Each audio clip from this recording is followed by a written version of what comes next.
Numbers chapter 15. Various offerings. The Lord spoke to Moses, saying, Speak to the Israelites and say to them, When you come into the land you are to inhabit, which I am giving you, and you make an offering by fire to the Lord from the herd or from the flock, whether a burnt offering or a sacrifice, to fulfill a vow or as a freewill offering, or at your appointed festivals, to make a pleasing odor for the Lord. Then whoever presents such an offering to the Lord shall present also a grain offering, 1/10 of an ephah of choice flour, mixed with 1/4 of a hin of oil. Moreover, you shall offer 1/4 of a hin of wine as a drink offering with the burnt offering or the sacrifice for each lamb. For a ram, you shall offer a grain offering, 2/10 of an ephah of choice flour mixed with 1/3 of a hin of oil.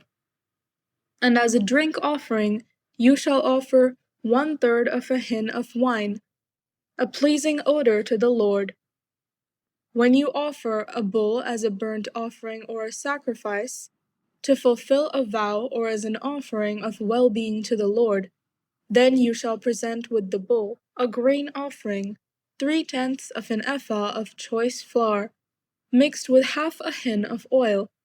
And you shall present as a drink offering half a hin of wine, as an offering by fire, a pleasing odor to the Lord. Thus it shall be done for each ox or ram, or for each of the male lambs or the kids. According to the number that you offer, so you shall do with each and every one. Every native Israelite shall do these things in this way, in presenting an offering by fire, a pleasing odor to the Lord. An alien who lives with you, or who takes up permanent residence among you, and wishes to offer an offering by fire, a pleasing odor to the Lord, shall do as you do. As for the assembly, there shall be for both you and the resident alien a single statute, a perpetual statute throughout your generations. You and the alien shall be alike before the Lord. You and the alien who resides with you shall have the same law and the same ordinance. The Lord spoke to Moses, saying, Speak to the Israelites and say to them, After you come into the land to which I am bringing you, whenever you eat of the bread of the land, you shall present a donation to the Lord. From your first batch of dough you shall present a loaf as a donation. You shall present it just as you present a donation from the threshing floor. Throughout your generations you shall give to the Lord a donation from the first of your batch of dough. But if you unintentionally fail to observe all these commandments that the Lord has spoken to Moses, everything that the Lord has commanded you by Moses, from the day the Lord gave commandment and thereafter, throughout your generations, then if it was done unintentionally, without the knowledge of the congregation, the whole congregation shall offer one young bull for a burnt offering, a pleasing odor to the Lord, together with its grain offering and its drink offering, according to the ordinance, and one male goat for a sin offering. The priest shall make atonement for all the congregation of the Israelites, and they shall be forgiven. It was unintentional, and they have brought their offering, an offering by fire to the Lord, and their sin offering before the Lord for their error. All the congregation of the Israelites shall be forgiven, as well as the aliens residing among them, because the whole people was involved in the error. An individual who sins unintentionally shall present a female goat a year old for a sin offering. And the priest shall make atonement before the Lord for the one who commits an error, when it is unintentional, to make atonement for the person, who shall then be forgiven. For both the native among the Israelites and the alien residing among them, you shall have the same law for anyone who acts in error. But whoever acts high-handedly, whether a native or an alien, affronts the Lord, and shall be cut off from among the people. Because of having despised the word of the Lord and broken his commandment, such a person shall be utterly cut off and bear the guilt. Penalty for violating the Sabbath. When the Israelites were in the wilderness, they found a man gathering sticks on the Sabbath day. Those who found him gathering sticks brought him to Moses, Aaron, and to the whole congregation. They put him in custody, because it was not clear what should be done to him. Then the Lord said to Moses, "The man shall be put to death. All the congregation shall stone him outside the camp." The whole congregation brought him outside the camp and stoned him to death, just as the Lord had commanded Moses. Fringes on garments. The Lord said to Moses, "Speak to the Israelites, and tell them to make fringes on the corners of their garments throughout their generations, and to put a blue cord on the fringe at each corner. You have the fringe so that, when you see it, you will remember all the commandments of the Lord and do them, and not follow the lust of your own heart and your own eyes. So you shall remember and do all my commandments, and you shall be holy to your God. I am the Lord your God, who brought you out of the land of Egypt, to be your God. I am the Lord your God." Numbers chapter 16. Revolt of Korah, Dathan, and Abiram. Now Korah, son of Izhar, son of Kohath, son of Levi, along with Dathan and Abiram, sons of Eliab, and On, son of Peleth, descendants of Reuben, took 250 Israelite men, leaders of the congregation, chosen from the assembly, well-known men, and they confronted Moses. They assembled against Moses and against Aaron, and said to them, "You have gone too far. All the congregation are holy, every one of them, and the Lord is among them. So why then do you exalt yourselves above the assembly of God?" When Moses heard it, he fell on his face. Then he said to Korah and all his company, "In the morning the Lord will make known who is his, and who is holy, and who will be allowed to approach him. The one whom he will choose, he will allow to approach him. Do this: take censers, Korah and all your company, and tomorrow put fire in them, and lay incense on them before the Lord. And the man whom the Lord chooses shall be the Holy One. You Levites have gone too far." Then Moses said to Korah, "Hear now, you Levites. Is it too little for you that the God of Israel has separated you from the congregation of Israel to allow you to approach him in order to perform the duties of the Lord's tabernacle, and to stand before the congregation and serve them? He has allowed you to approach him, and all your brother Levites with you, yet you seek the priesthood as well. Therefore you and all your company have gathered together against the Lord. What is Aaron, that you rail against him?" Moses sent for Dathan and Abiram, sons of Eliab, but they said, "We will not come. Is it too little that you have brought us up out of a land flowing with milk and honey, to kill us in the wilderness, that you must also lord it over us? It is clear you have not brought us into a land flowing with milk and honey, or given us an inheritance of fields and vineyards. Would you put out the eyes of these men? We will not come." Moses was very angry and said to the Lord, "Pay no attention to their offering. I have not taken one donkey from them, and I have not harmed any one of them."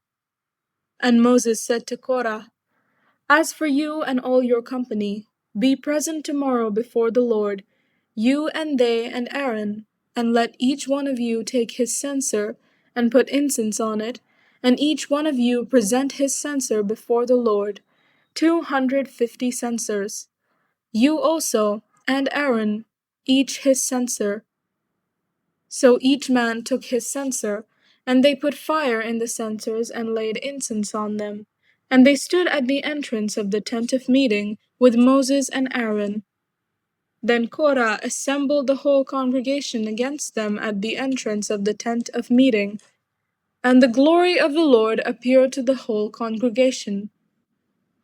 Then the Lord spoke to Moses and Aaron, saying, Separate yourselves from this congregation, so that I may consume them in a moment.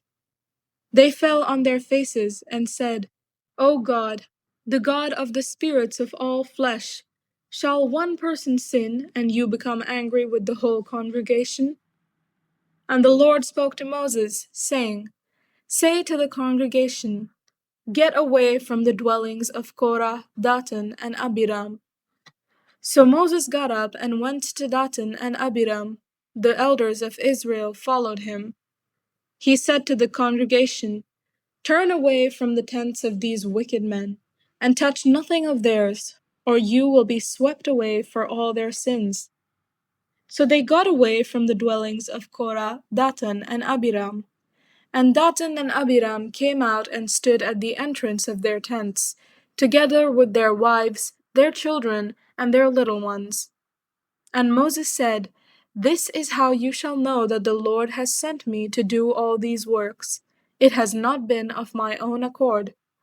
If these people die a natural death, or if a natural fate comes on them, then the Lord has not sent me. But if the Lord creates something new, and the ground opens its mouth and swallows them up, with all that belongs to them, and they go down alive into Sheol, then you shall know that these men have despised the Lord. As soon as he finished speaking all these words, the ground under them was split apart. The earth opened its mouth and swallowed them up, along with their households, everyone who belonged to Korah and all their goods. So they, with all that belonged to them, went down alive into Sheol. The earth closed over them, and they perished from the midst of the assembly. All Israel around them fled at their outcry, for they said, The earth will swallow us too. And fire came out from the Lord and consumed the 250 men offering the incense. Then the Lord spoke to Moses, saying, Tell Eleazar, son of Aaron the priest, to take the censers out of the blaze. Then scatter the fire far and wide. For the censers of these sinners have become holy at the cost of their lives. Make them into hammered plates as a covering for the altar, for they presented them before the Lord, and they became holy. Thus they shall be a sign to the Israelites.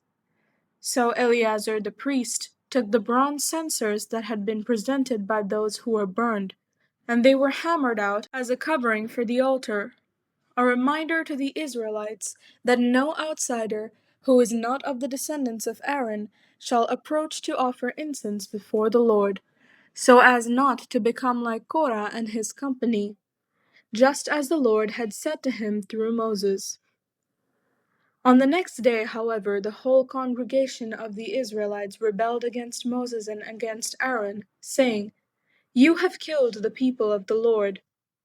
And when the congregation had assembled against them, Moses and Aaron turned toward the tent of meeting.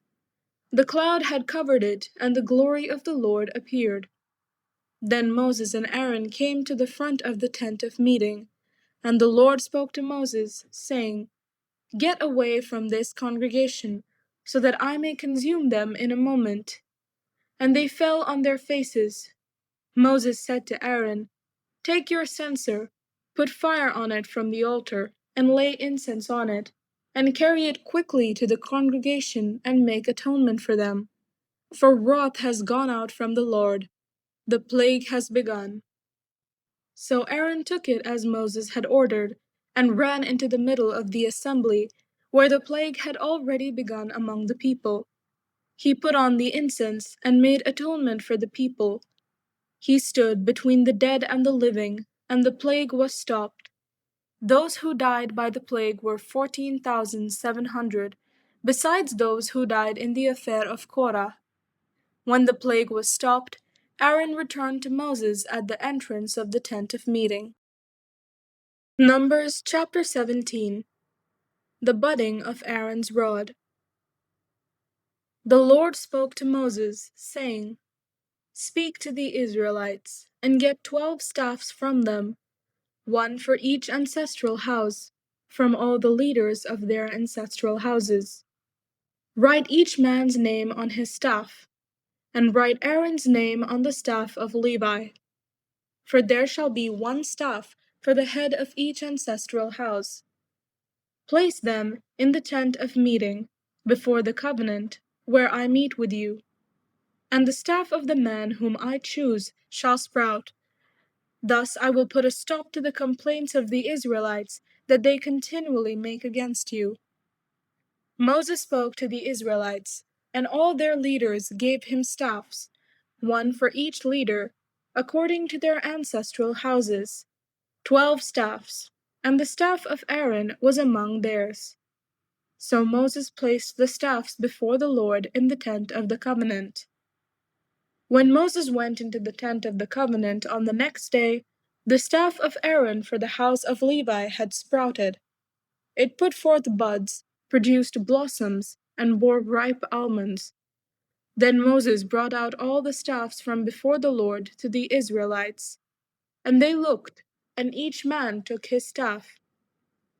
And the Lord said to Moses, Put back the staff of Aaron before the covenant, to be kept as a warning to rebels, so that you may make an end of their complaints against me, or else they will die. Moses did so, just as the Lord commanded him, so he did. The Israelites said to Moses, We are perishing, we are lost, all of us are lost. Everyone who approaches the tabernacle of the Lord will die.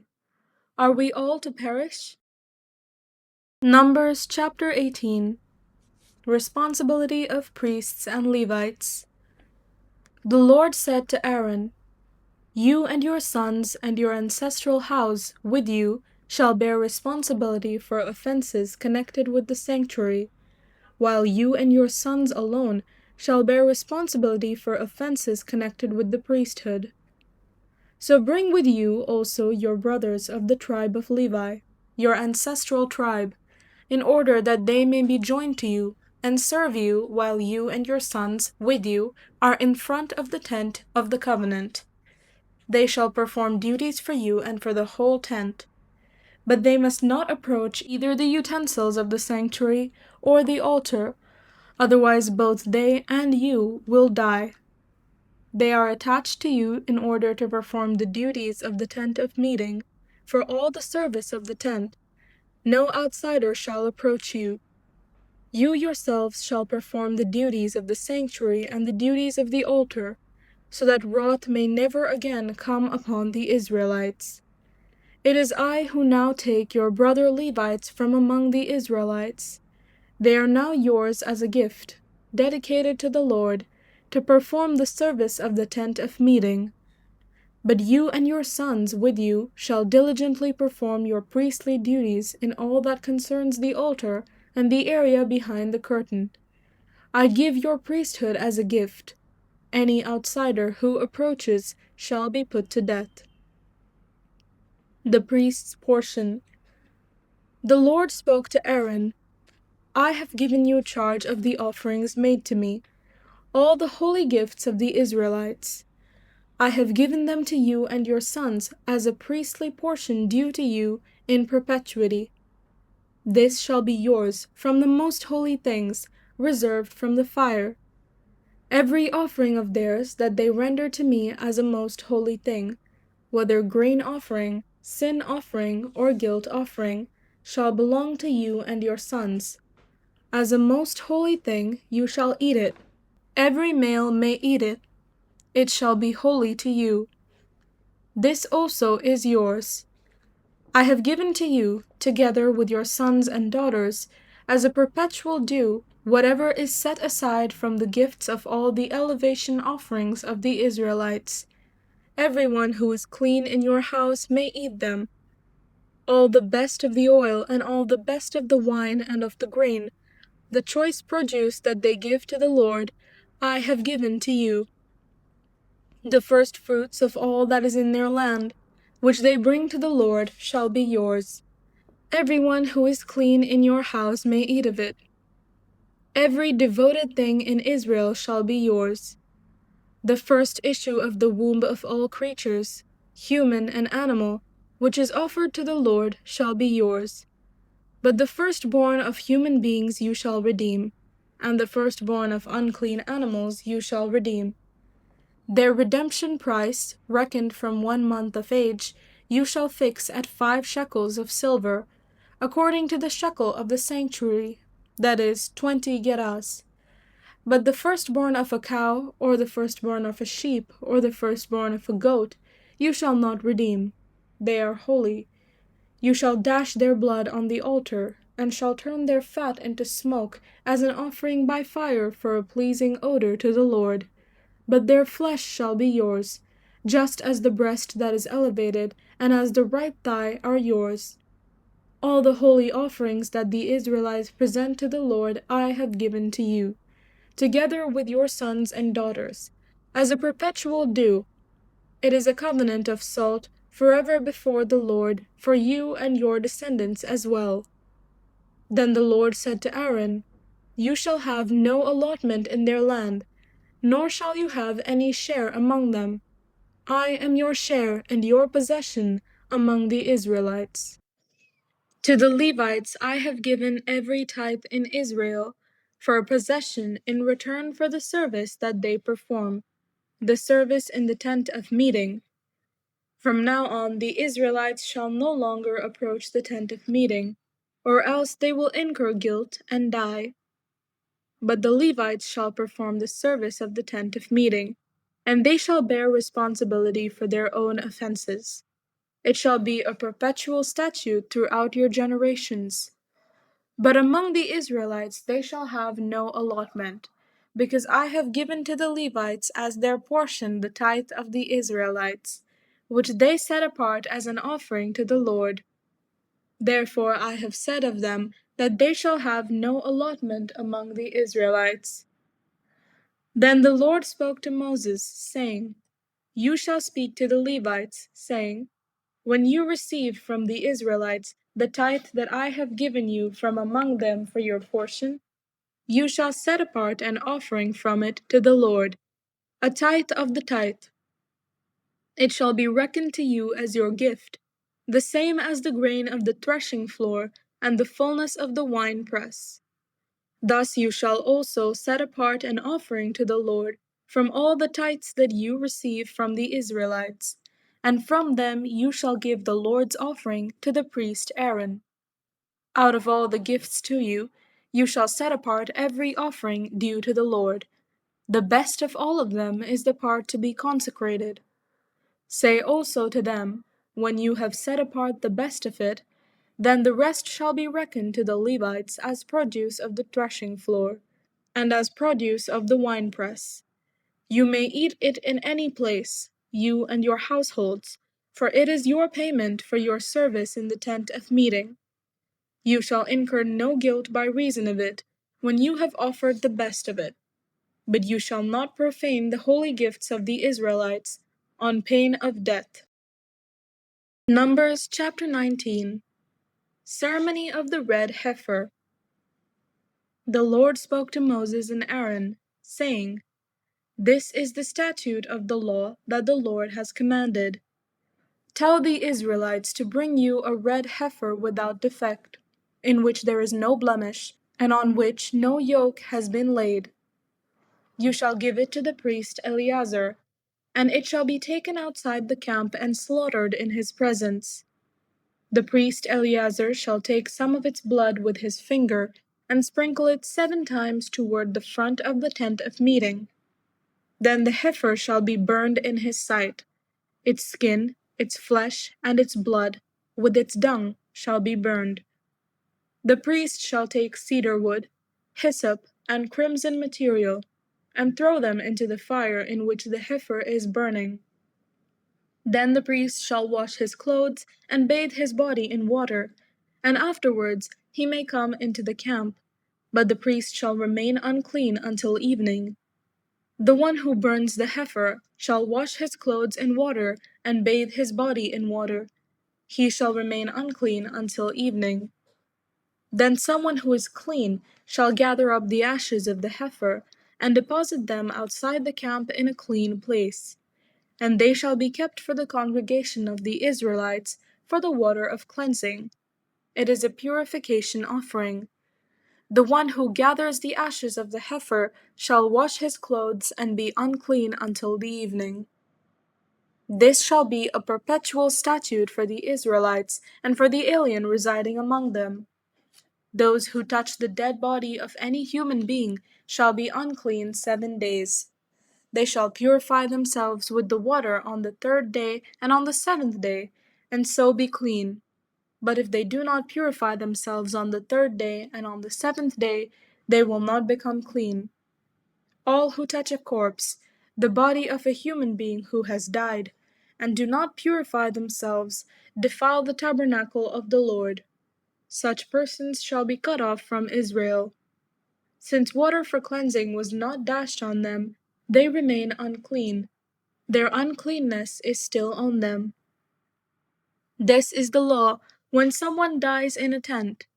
Everyone who comes into the tent and everyone who is in the tent shall be unclean 7 days. And every open vessel with no cover fastened on it is unclean. Whoever in the open field touches one who has been killed by a sword, or who has died naturally, or a human bone, or a grave, shall be unclean 7 days. For the unclean they shall take some ashes of the burnt purification offering, and running water shall be added in a vessel. Then a clean person shall take hyssop, dip it in the water, and sprinkle it on the tent, on all the furnishings, on the persons who were there, and on whoever touched the bone, the slain, the corpse, or the grave. The clean person shall sprinkle the unclean ones on the 3rd day and on the 7th day, thus purifying them on the 7th day. Then they shall wash their clothes and bathe themselves in water, and at evening they shall be clean. Any who are unclean, but do not purify themselves, those persons shall be cut off from the assembly, for they have defiled the sanctuary of the Lord. Since the water for cleansing has not been dashed on them, they are unclean. It shall be a perpetual statute for them. The one who sprinkles the water for cleansing shall wash his clothes, and whoever touches the water for cleansing shall be unclean until evening. Whatever the unclean person touches shall be unclean, and anyone who touches it shall be unclean until evening. Numbers chapter 20. The waters of Meribah. The Israelites, the whole congregation, came into the wilderness of Zin in the 1st month, and the people stayed in Kadesh. Miriam died there and was buried there. Now there was no water for the congregation, so they gathered together against Moses and against Aaron. The people quarreled with Moses and said, "Would that we had died when our kindred died before the Lord! Why have you brought the assembly of the Lord into this wilderness for us and our livestock to die here? Why have you brought us up out of Egypt to bring us to this wretched place? It is no place for grain, or figs, or vines, or pomegranates, and there is no water to drink." Then Moses and Aaron went away from the assembly to the entrance of the tent of meeting. They fell on their faces, and the glory of the Lord appeared to them. The Lord spoke to Moses, saying, "Take the staff and assemble the congregation, you and your brother Aaron, and command the rock before their eyes to yield its water. Thus you shall bring water out of the rock for them. Thus you shall provide drink for the congregation and their livestock." So Moses took the staff from before the Lord, as he had commanded him. Moses and Aaron gathered the assembly together before the rock, and he said to them, "Listen, you rebels, shall we bring water for you out of this rock?" Then Moses lifted up his hand and struck the rock twice with his staff. Water came out abundantly, and the congregation and their livestock drank. But the Lord said to Moses and Aaron, "Because you did not trust in me, to show my holiness before the eyes of the Israelites, therefore you shall not bring this assembly into the land that I have given them. These are the waters of Meribah, where the people of Israel quarreled with the Lord, and by which he showed his holiness." Passage through Edom refused. Moses sent messengers from Kadesh to the king of Edom. "Thus says your brother Israel, you know all the adversity that has befallen us, how our ancestors went down to Egypt, and we lived in Egypt a long time, and the Egyptians oppressed us and our ancestors. And when we cried to the Lord, he heard our voice, and sent an angel, and brought us out of Egypt. And here we are in Kadesh, a town on the edge of your territory. Now let us pass through your land. We will not pass through field or vineyard, or drink water from any well. We will go along the king's highway, not turning aside to the right hand or to the left, until we have passed through your territory." But Edom said to him, "You shall not pass through, or we will come out with the sword against you." The Israelites said to him, "We will stay on the highway, and if we drink of your water, we and our livestock, then we will pay for it. It is only a small matter. Just let us pass through on foot." But he said, "You shall not pass through." And Edom came out against them with a large force, heavily armed. Thus Edom refused to give Israel passage through their territory, so Israel turned away from them. The death of Aaron. They set out from Kadesh, and the Israelites, the whole congregation, came to Mount Hor. Then the Lord said to Moses and Aaron at Mount Hor, on the border of the land of Edom, "Let Aaron be gathered to his people, for he shall not enter the land that I have given to the Israelites, because you rebelled against my command at the waters of Meribah. Take Aaron and his son Eleazar, and bring them up Mount Hor. Strip Aaron of his vestments, and put them on his son Eleazar. But Aaron shall be gathered to his people, and shall die there." Moses did as the Lord had commanded. They went up Mount Hor in the sight of the whole congregation. Moses stripped Aaron of his vestments, and put them on his son Eleazar. And Aaron died there on the top of the mountain. Moses and Eleazar came down from the mountain. When all the congregation saw that Aaron had died, all the house of Israel mourned for Aaron 30 days. Numbers chapter 21. The bronze serpent. When the Canaanite, the king of Arad, who lived in the Negeb, heard that Israel was coming by the way of Atarim, he fought against Israel and took some of them captive. Then Israel made a vow to the Lord and said, "If you will indeed give this people into our hands, then we will utterly destroy their towns." The Lord listened to the voice of Israel, and handed over the Canaanites, and they utterly destroyed them and their towns. So the place was called Hormah. From Mount Hor they set out by the way to the Red Sea, to go around the land of Edom. But the people became impatient on the way. The people spoke against God and against Moses. "Why have you brought us up out of Egypt to die in the wilderness? For there is no food and no water, and we detest this miserable food." Then the Lord sent poisonous serpents among the people, and they bit the people, so that many Israelites died.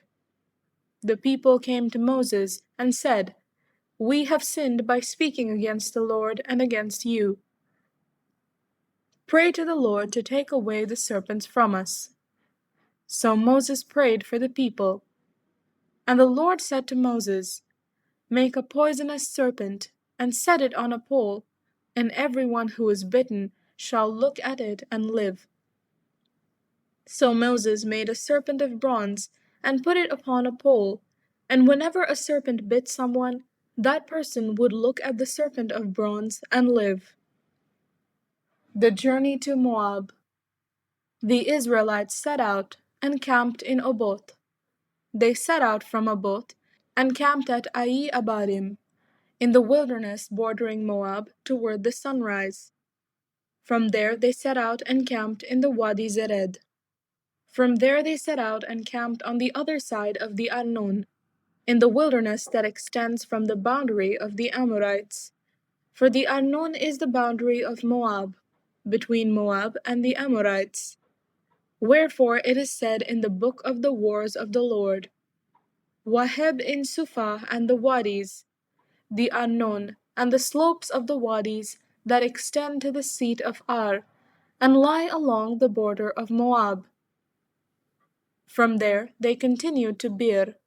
That is the well of which the Lord said to Moses, Gather the people together, and I will give them water. Then Israel sang this song, Spring up, O well, sing to it, the well that the leaders sank, that the nobles of the people dug, with the scepter, with the staff. From the wilderness to Mattanah, from Mattanah to Nahaliel, from Nahaliel to Bamoth, and from Bamoth to the valley lying in the region of Moab, by the top of Pisgah, that overlooks the wasteland. King Sihon defeated. Then Israel sent messengers to King Sihon of the Amorites, saying, Let me pass through your land. We will not turn aside into field or vineyard. We will not drink the water of any well. We will go by the king's highway until we have passed through your territory. But Sihon would not allow Israel to pass through his territory. Sihon gathered all his people together and went out against Israel to the wilderness. He came to Jahaz and fought against Israel. Israel put him to the sword and took possession of his land from the Arnon to the Jabbok, as far as to the Ammonites, for the boundary of the Ammonites was strong. Israel took all these towns, and Israel settled in all the towns of the Amorites, in Heshbon and in all its villages. For Heshbon was the city of King Sihon of the Amorites, who had fought against the former king of Moab, and captured all his land as far as the Arnon. Therefore the ballad singers say, Come to Heshbon, let it be built, let the city of Sihon be established. For fire came out from Heshbon, flame from the city of Sihon. It devoured Ar of Moab, and swallowed up the heights of the Arnon. Woe to you, O Moab! You are undone, O people of Chemosh. He has made his sons fugitives, and his daughters captives, to an Amorite king, Sihon. So their posterity perished, from Heshbon to Dibon, and we laid waste until fire spread to Medeba. Thus Israel settled in the land of the Amorites. Moses sent to spy out Jazer, and they captured its villages and dispossessed the Amorites who were there. King Og defeated. Then they turned and went up the road to Bashan, and King Og of Bashan came out against them, he and all his people, to battle at Edrei. But the Lord said to Moses, Do not be afraid of him, for I have given him into your hand, with all his people and all his land. You shall do to him as you did to King Sihon of the Amorites, who ruled in Heshbon. So they killed him, his sons, and all his people, until there was no survivor left, and they took possession of his land. Psalm 72. Prayer for guidance and support for the king. Of Solomon. Give the king your justice, O God, and your righteousness to a king's son. May he judge your people with righteousness, and your poor with justice. May the mountains yield prosperity for the people, and the hills in righteousness. May he defend the cause of the poor of the people, give deliverance to the needy, and crush the oppressor. May he live while the sun endures, and as long as the moon, throughout all generations. May he be like rain that falls on the mown grass, like showers that water the earth. In his days may righteousness flourish, and peace abound, until the moon is no more. May he have dominion from sea to sea, and from the river to the ends of the earth. May his foes bow down before him, and his enemies lick the dust. May the kings of Tarshish and of the isles render him tribute. May the kings of Sheba and Seba bring gifts. May all kings fall down before him, all nations give him service. For he delivers the needy when they call, the poor and those who have no helper. He has pity on the weak and the needy, and saves the lives of the needy. From oppression and violence he redeems their life, and precious is their blood in his sight. Long may he live. May gold of Sheba be given to him. May prayer be made for him continually, and blessings invoked for him all day long. May there be abundance of grain in the land. May it wave on the tops of the mountains. May its fruit be like Lebanon. And may people blossom in the cities like the grass of the field. May his name endure forever, his fame continue as long as the sun. May all nations be blessed in him. May they pronounce him happy.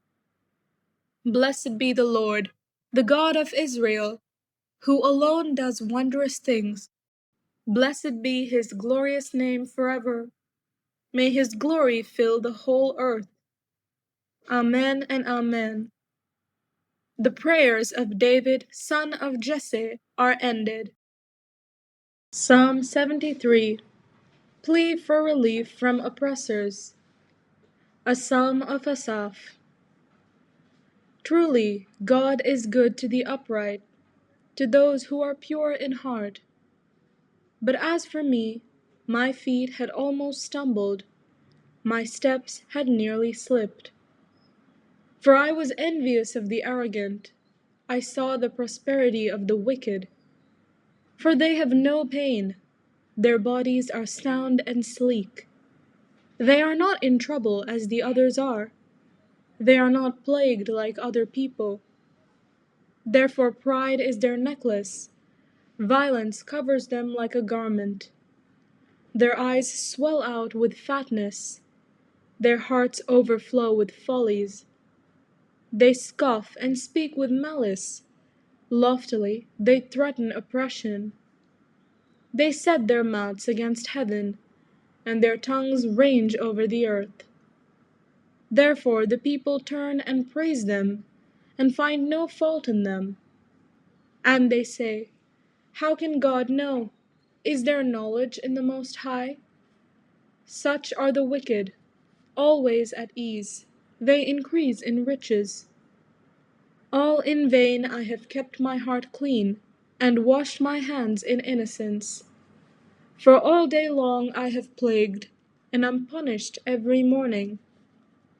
If I had said, I will talk on in this way, I would have been untrue to the circle of your children. But when I thought how to understand this, it seemed to me a wearisome task, until I went into the sanctuary of God. Then I perceived their end. Truly, you set them in slippery places. You make them fall to ruin. How they are destroyed in a moment, swept away utterly by terrors. They are like a dream when one awakes. On awaking you despise their phantoms. When my soul was embittered, when I was pricked in heart, I was stupid and ignorant. I was like a brute beast toward you. Nevertheless, I am continually with you. You hold my right hand. You guide me with your counsel, and afterward you will receive me with honor. Whom have I in heaven but you? And there is nothing on earth that I desire other than you. My flesh and my heart may fail, but God is the strength of my heart and my portion forever. Indeed, those who are far from you will perish. You put an end to those who are false to you. But for me it is good to be near God. I have made the Lord God my refuge, to tell of all your works. Psalm 74. Plea for help in time of national humiliation. A maskil of Asaph. O God, why do you cast us off forever? Why does your anger smoke against the sheep of your pasture? Remember your congregation, which you acquired long ago, which you redeemed to be the tribe of your heritage. Remember Mount Zion, where you came to dwell. Direct your steps to the perpetual ruins. The enemy has destroyed everything in the sanctuary. Your foes have roared within your holy place. They set up their emblems there. At the upper entrance they hacked the wooden trellis with axes, and then with hatchets and hammers they smashed all its carved work. They set your sanctuary on fire. They desecrated the dwelling place of your name, bringing it to the ground. They said to themselves, "We will utterly subdue them." They burned all the meeting places of God in the land. We do not see our emblems. There is no longer any prophet, and there is no one among us who knows how long. How long, O God, is the foe to scoff? Is the enemy to revile your name forever? Why do you hold back your hand? Why do you keep your hand in your bosom? Yet God, my King, is from of old, working salvation in the earth. You divided the sea by your might. You broke the heads of the dragons in the waters. You crushed the heads of Leviathan. You gave him as food for the creatures of the wilderness. You cut openings for springs and torrents. You dried up ever-flowing streams. Yours is the day, yours also the night. You established the luminaries and the sun. You have fixed all the bounds of the earth. You made summer and winter. Remember this, O Lord, how the enemy scoffs, and an impious people reviled your name. Do not deliver the soul of your dove to the wild animals. Do not forget the life of your poor forever. Have regard for your covenant, for the dark places of the land are full of the haunts of violence. Do not let the downtrodden be put to shame. Let the poor and needy praise your name. Rise up, O God, plead your cause. Remember how the impious scoff at you all day long.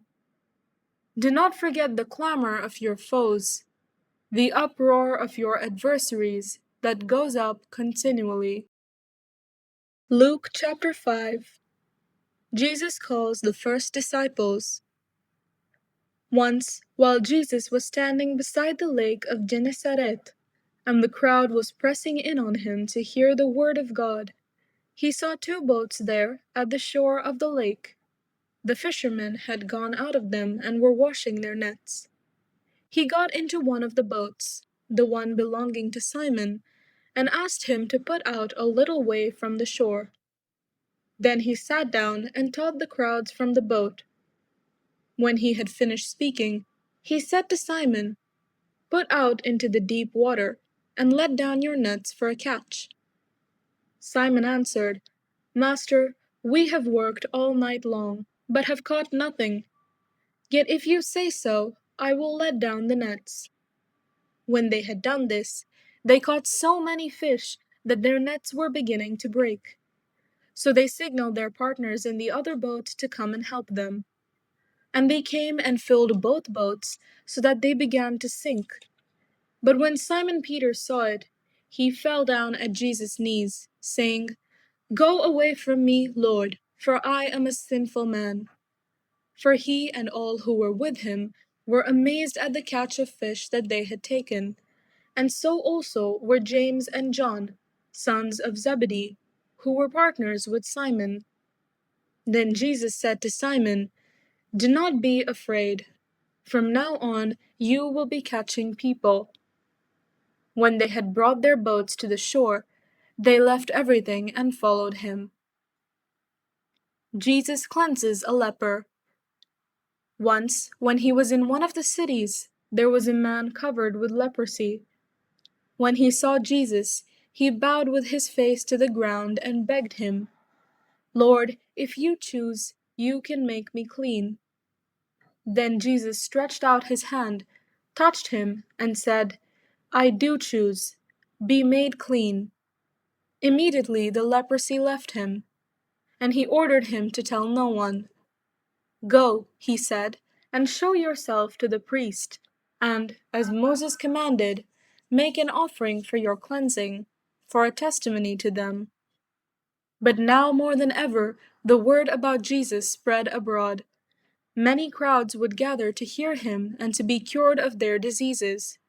But he would withdraw to deserted places and pray. Jesus heals a paralytic. One day, while he was teaching, Pharisees and teachers of the law were sitting nearby. They had come from every village of Galilee and Judea and from Jerusalem, and the power of the Lord was with him to heal.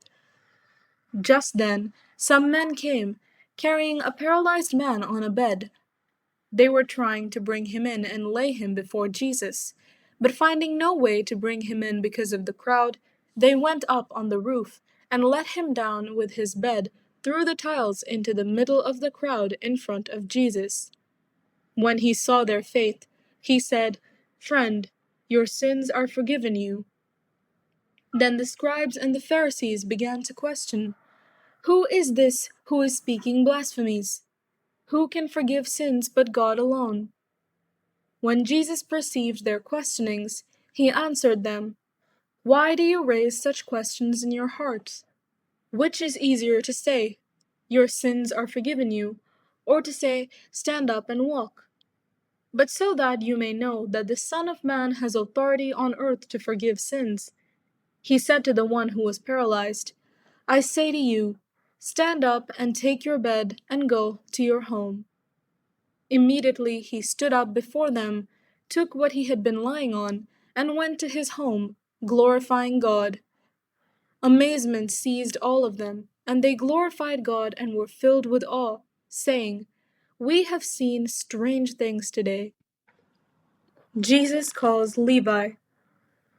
After this, he went out and saw a tax collector named Levi, sitting at the tax booth, and he said to him, "Follow me." And he got up, left everything, and followed him.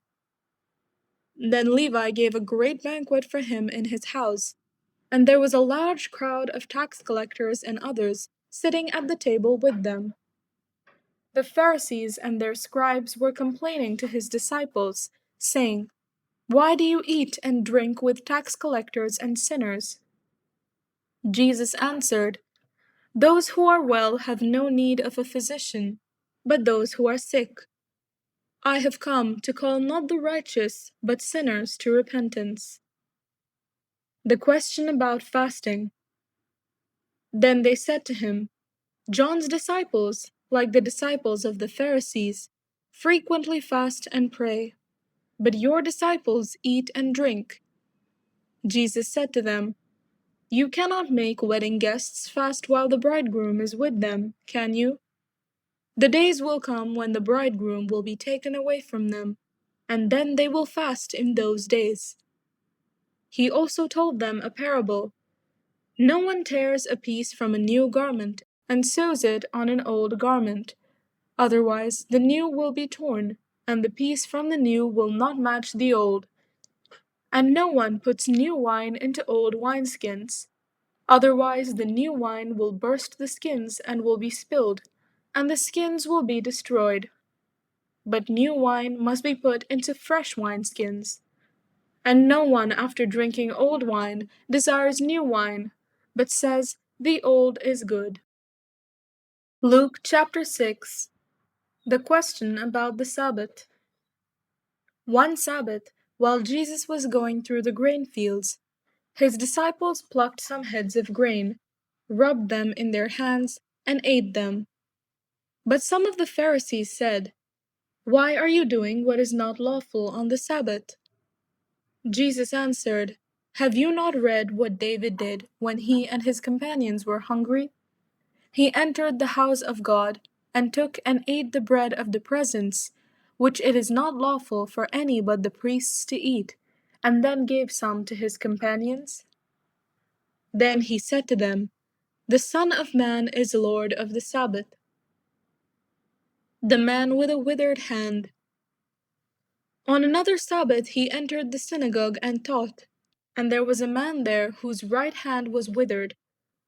The scribes and the Pharisees watched him to see whether he would cure on the Sabbath, so that they might find an accusation against him. Even though he knew what they were thinking, he said to the man who had the withered hand, come and stand here. He got up and stood there. Then Jesus said to them, I ask you, is it lawful to do good or to do harm on the Sabbath, to save life or to destroy it? After looking around at all of them, he said to him, stretch out your hand. He did so, and his hand was restored. But they were filled with fury and discussed with one another what they might do to Jesus. Jesus chooses the 12 apostles. Now during those days, he went out to the mountain to pray, and he spent the night in prayer to God. And when day came, he called his disciples and chose 12 of them, whom he also named apostles: Simon, whom he named Peter, and his brother Andrew, and James and John, and Philip, and Bartholomew, and Matthew, and Thomas, and James son of Alphaeus, and Simon, who was called the Zealot, and Judas son of James, and Judas Iscariot, who became a traitor. Jesus teaches and heals. He came down with them and stood on a level place, with a great crowd of his disciples and a great multitude of people from all Judea, Jerusalem, and the coast of Tyre and Sidon. They had come to hear him and to be healed of their diseases. And those who were troubled with unclean spirits were cured. And all in the crowd were trying to touch him, for power came out from him and healed all of them. Blessings and woes. Then he looked up at his disciples and said, blessed are you who are poor, for yours is the kingdom of God. Blessed are you who are hungry now, for you will be filled. Blessed are you who weep now, for you will laugh. Blessed are you when people hate you, and when they exclude you, revile you, and defame you on account of the Son of Man. Rejoice in that day and leap for joy, for surely your reward is great in heaven, for that is what their ancestors did to the prophets. But woe to you who are rich, for you have received your consolation. Woe to you who are full now, for you will be hungry. Woe to you who are laughing now, for you will mourn and weep. Woe to you when all speak well of you, for that is what their ancestors did to the false prophets. Love for enemies. But I say to you that listen, love your enemies, do good to those who hate you, bless those who curse you, pray for those who abuse you. If anyone strikes you on the cheek, offer the other also. And from anyone who takes away your coat, do not withhold even your shirt. Give to everyone who begs from you. And if anyone takes away your goods, do not ask for them again. do to others as you would have them do to you. If you love those who love you, what credit is that to you? For even sinners love those who love them. If you do good to those who do good to you, what credit is that to you? For even sinners do the same. If you lend to those from whom you hope to receive, what credit is that to you? Even sinners lend to sinners, to receive as much again. But love your enemies, do good, and lend, expecting nothing in return. Your reward will be great, and you will be children of the Most High, for He is kind to the ungrateful and the wicked. Be merciful, just as your Father is merciful. Judging others. Do not judge, and you will not be judged. Do not condemn, and you will not be condemned. Forgive, and you will be forgiven. Give, and it will be given to you. A good measure, pressed down, shaken together, running over, will be put into your lap. For the measure you give will be the measure you get back. He also told them a parable. Can a blind person guide a blind person? Will not both fall into a pit? A disciple is not above the teacher, but everyone who is fully qualified will be like the teacher. Why do you see the speck in your neighbor's eye, but do not notice the log in your own eye? Or how can you say to your neighbor, "Friend, let me take out the speck in your eye," when you yourself do not see the log in your own eye? You hypocrite, first take the log out of your own eye, and then you will see clearly to take the speck out of your neighbor's eye. A tree and its fruit. No good tree bears bad fruit, nor again does a bad tree bear good fruit. For each tree is known by its fruit. Figs are not gathered from thorns, nor are grapes picked from a bramble bush. The good person out of the good treasure of the heart produces good, and the evil person out of the evil treasure produces evil. For it is out of the abundance of the heart that the mouth speaks. The two foundations. Why do you call me, Lord, Lord, and do not do what I tell you? I will show you what someone is like who comes to me, hears my words, and acts on them. That one is like a man building a house, who dug deeply and laid the foundation on rock.